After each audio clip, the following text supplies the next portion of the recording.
ACO एक बहुत ज़्यादा इंपॉर्टेंट चीज़ है अपने वेबसाइट्स के लिए या फिर वेब एप्लीकेशंस के लिए। और एसीओ मतलब क्या होता है? Search engine optimisation. बेसिकली इसका पूरा फंडा ये है कि आपकी जो वेबसाइट है, आपका जो वेब एप्लीकेशन है, वो सर्च इंजन पे टॉप पे रैंक कैसे होगा, उसके लिए ये सारी चीज़ें की जाती है। एसीओ के लिए दो इंपॉर्टेंट चीज़ें होती है, पहली होती है साइट मैप और दूसरी होती है रोबोट्स। तो ये जो है ये बेसिकली फाइल्स है जो कि नॉर्मल एचटीएमएल या फिर वेब वर्ल्ड में यूज़ की जाती है। साइट मैप के लिए एक्सएमएल यूज़ किया जाता है क्योंकि ये सेमी स्ट्रक्चर्ड फाइल है।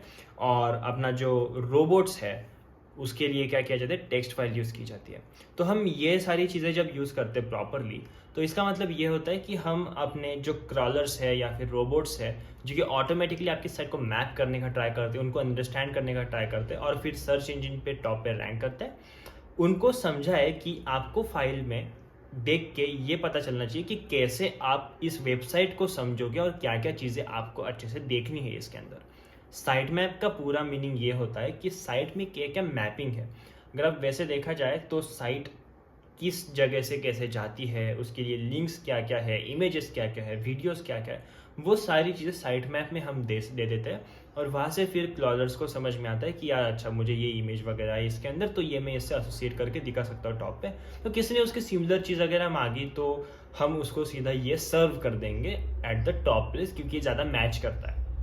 ठीक है। और रोबोट्स के लिए क्या करेंगे हम? ये जो रोबोट्स रहते हैं जो कि बॉट्स होते हैं बेसिकली, जो क्या करते हैं आपकी साइट्स को देखते हैं और उनको समझने का ट्राई करते हैं ताकि वो क्रॉल कर पाए उनको, या फिर उनको डेटा लेके उनको लाइक टॉप पे शो कर पाए या फिर समझ पाए कि आखिर है क्या इसके अंदर।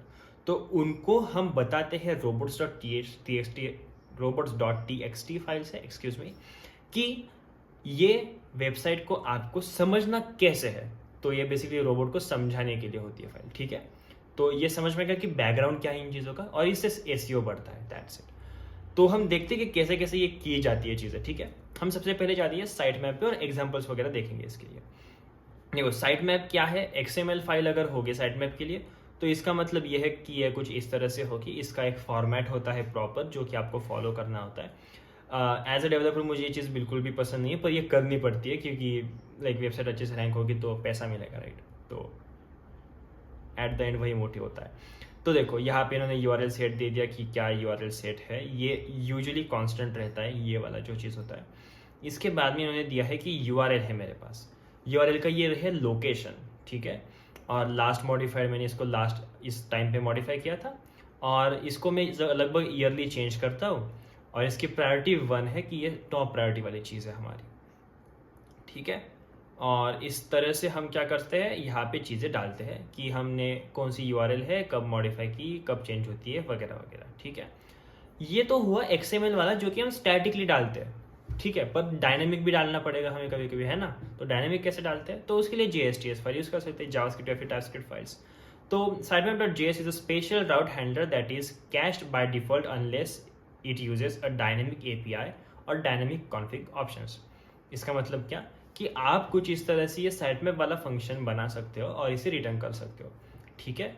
ये जब आपने रिटर्न कर दिया तो क्या होगा, यहाँ पे आपका ये एरे है और एरे के साथ में सारा डेटा चल रहा है। तो देखो अगर ये चीज़ हम ऐसे कर रहे हैं तो ये क्या होगा, बिल्ड टाइम पे रन होगा।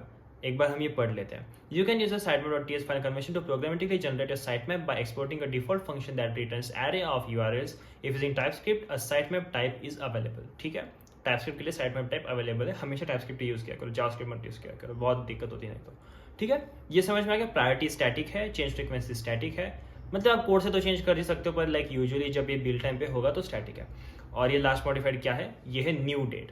तो देखो अगर ये बिल्ड टाइम पे रन हुआ तो आपको ये ऐसे खुद से मॉडिफाई करने की जरूरत नहीं है। ये बिल्ड टाइम पे रन होगा तो ये क्या कर देगा, यहाँ पे दे देगा न्यू डेट, अभी की डेट लास्ट मॉडिफाइड पे, और वो चीज़ चली जाएगी आगे और वो इस तरह से क्रिएट हो जाएगी साइट मैप के लिए। तो आपके लिए इसने अपनी जावास्क्रिप्ट फाइल से ये चीज़ें क्रिएट कर दी। ठीक है। इमेज साइट मैप अगर आपके पास होंगे तो इमेज साइट मैप के लिए भी हम कुछ इस तरह से इमेजेस वगैरह दे सकते हैं और इमेजेस देके फिर ये उससे भी जनरेट कर लेगा कि जो भी जनरेट करना है। तो मतलब ये जो गंदी सी चीज़ आपको लिखनी पड़ती थी ना XML में, वो लिखने की आपको ज़रूरत नहीं पड़ेगी। क्योंकि ये बहुत कॉम्प्लिकेटेड है, मुझे तो कभी कभी समझ में नहीं आया, मुझे हमेशा देखना पड़ता है कि ये करना क्या। पर लाइक अगर आप यहाँ पे लिखोगे तो यहाँ पे समझ में आएगा, क्योंकि बेसिकली आप रिटर्न क्या कर रहे हो, array of site map. Site map को पता होगा कि अंदर क्या क्या जा सकता है, बस कमांड एंटर दबा दो, कंट्रोल स्पेस दबा दो, कमांड स्पेस दबा दो, आपको पॉपअप आ जाएगा। पॉपअप देखो, डाल दो अंदर, ज़्यादा दिमाग को जोर देने की जरूरत नहीं है इसमें। तो इसीलिए आप हमेशा ये JSTS वाला यूज़ करना। आई डोंट थिंक कि आपको XML यूज़ करने की ज़रूरत भी है। पर हाँ, कुछ इस तरह से हम डेटा वगैरह डाल सकते हैं और उसका आउटपुट कुछ इस तरह से वो खुद से जनरेट कर देगा, जो कि हमारे लिए as a developer, as a DX perspective से देखा जाए तो बहुत अच्छी बात है। Generate a localize site map, हम ये भी कर सकते हैं कि हम अल्टरनेटली लोकलाइज साइट मैप बना सकते हैं लैंग्वेजेस के लिए, जैसे कि यहाँ पे इन्होंने आई डोंट नो ये कौन सी लैंग्वेज है, ES आई गेस स्पेनिश रहेगी या फिर कौन सी तो रहेगी, पर उसके लिए इन्होंने जनरेट कर दिया है। ठीक है, तो ये एकदम सही चीज़ है, बहुत अच्छे से दिख रहा है ये। और यूज़ भी अच्छे से होगा जब आप यूज़ करोगे इसको एक्चुअली होस्ट करके websites. Generating multiple site map, ये भी हम कर सकते हैं कि मल्टीपल साइट मैप जनरेट करने हैं, कि एक राउट के अंदर एक साइट मैप डाल दिया, दूसरे राउट के अंदर दूसरा साइट मैप डाल दिया, इस तरह से आप मल्टीपल साइट मैप्स जनरेट कर सकते हो। और ये रिटर्न तो बेसिकली वही करता है अपना साइट मैप, जिसका कि ये बड़ा सा टाइप है। ठीक है, तो आई होप आपको साइट मैप वाली चीज़ समझ में आई है। तो हम एक काम करते हैं, हम रोबोट्स वाली चीज़ एक बार समझ लेते हैं कि क्या है रोबोट्स। बेसिकली फिर अगेन गंदा सा लिखना है फाइल में कुछ, जो कि समझ में नहीं आता क्या है, इसलिए रेफर करना पड़ता है कहीं पे जाके। तो वो है robots.txt फाइल। TXT फाइल में वही है कि डेटा देखो, डालो, रोबोट्स को समझो कि कैसे देखना है अपना वेबसाइट वगैरह वगैरह, और फिर वो समझ पाएंगे और रैंक कर पाएंगे। ठीक है, पर इसको हम जनरेटिवली भी तैयार कर सकते हैं कुछ इस तरह से। ये एक फंक्शन रिटर्न करना होता है robots.ts से, और ये फंक्शन क्या करता है, रोबोट्स रिटर्न करता है मेटा डेटा राउट डॉट रोबोट्स, और इसके अंदर हमारे पास सारी चीज़ें आ जाएंगी पॉपअप के हिसाब से, और हम बस लाइक पॉपअप को देख के चीज़ें डालेंगे। कभी भी ये खुद से नहीं लिखना है, क्योंकि ये बहुत क्रिटिकल है आपकी वेबसाइट के लिए। अगर ये इस पर फकअप कर दिया तो आपकी वेबसाइट दिखेगी नहीं टॉप पे, इसलिए आपको ये अच्छे से करना है। ठीक है, तो हम क्या करेंगे, हम लाइक यही फाइल क्रिएट करेंगे और यूज़र एजेस को कस्टमाइज़ करना ट्राई करेंगे कि गूगल बॉट के लिए ये करना है, एप्पल बॉट के लिए ये करना है, बिंग बॉट के लिए ये करना है, और इन्हें कुछ डिसअलाउ कर दिए चीज़ें, जैसे कि प्राइवेट को डिसअलाउ कर दो, इसको डिसअलाउ कर दो, मतलब चीज़ें जो हमें दिखाने नहीं है पब्लिकली, तो उनको हम रेस्ट्रिक्ट कर सकते हैं यहाँ पे। ठीक है, और इसका ये कुछ इस तरह से तैयार कर देगा अपना पूरा TXT फाइल, और फिर वो रोबोट समझ के चीज़ें कर देंगे।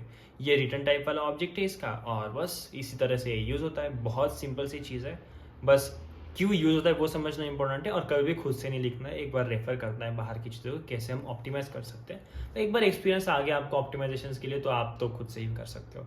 तो आई होप आपको समझ में आएगा कि ये robots.txt sitemap.xml और दोनों की अगेन JSTS फाइल्स क्या करती है और कैसे यूज़ की जाती है और क्यों यूज़ की जाती है। अगर आपको वीडियो पसंद आया होगा तो वीडियो को लाइक कर देना, अपने दोस्तों के साथ शेयर करना बिल्कुल मत भूलना इस वीडियो को, और चैनल को सब्सक्राइब कर देना, क्योंकि हम अभी 418 सब्सक्राइबर्स पे है, हमें जल्दी से 500 सब्सक्राइबर्स हिट करने। तो मिलते हैं अगले वीडियो में, जहाँ पे हम थोड़ा आगे जाएंगे और कुछ अलग चीज़ें देखेंगे एक्सेप्ट ये मेटाडेटा वाली फाइल, क्योंकि ये बहुत हो गया अभी और ख़त्म भी हो गया। तो मिलते हैं अगले वीडियो में, तब तक के लिए थैंक यू, बाय।